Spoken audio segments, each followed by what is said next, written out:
Hi everyone, welcome to the screencast for December 15th, the last week before break.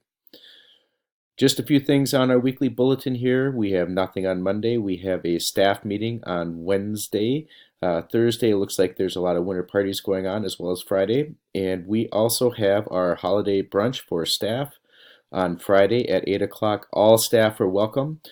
Please feel free to join us. And if you notice, there is a link here if you still are interested in bringing something or just yourself. Either way, encourage you to come. Thank you to our Sunshine Committee for putting that on. Looking ahead a little bit, mark your calendar for 271 Learns. Here are the dates for the upcoming information on that. There is a FAQ here.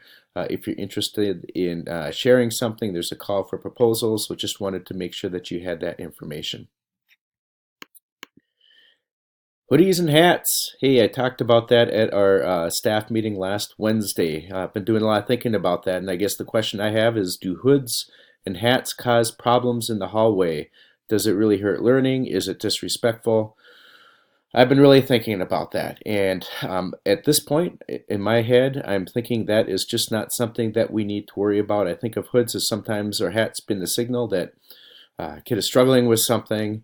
I know that we do have a couple of students with hair issues, and I know that our Somali girls wear hijabs. And so when I'm thinking about all those things, I just don't think that's something that we need to worry about. So if a student has a hat or hood in the hallway, we're just not going to worry about it. In the classroom, teachers, it is your choice on how you want to handle that. I'm of the opinion that I always want to be able to see the face of a kid. So if a hat or hood is down so far over the head that you can't see what they're thinking, one, that's obviously a clue that the kid's struggling. But to me, that's just a thing to say to the kid, please, make it so we can see your face, because I want to see if you're learning. I want to see if there's a problem. That is up to you. But if there's a problem in the classroom, obviously tell them to take it off, just like you would if there's any other problems in the classroom with something else. For the pledge, I think it's appropriate to have them take the hat or the hood off, because that's just something that we need to do. So let me know if you have questions on that. But at this point, if a kid has a hat or a hood on in the hallway, that is just one less thing that we are going to worry about.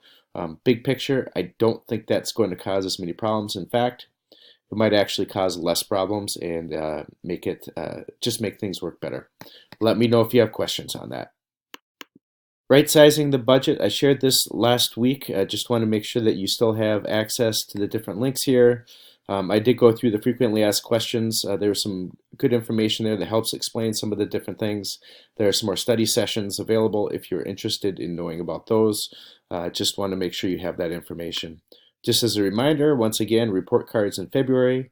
And that is all I have. 3 minutes. Not bad for a screencast, short and sweet. Let's have a great week. See you all on Monday.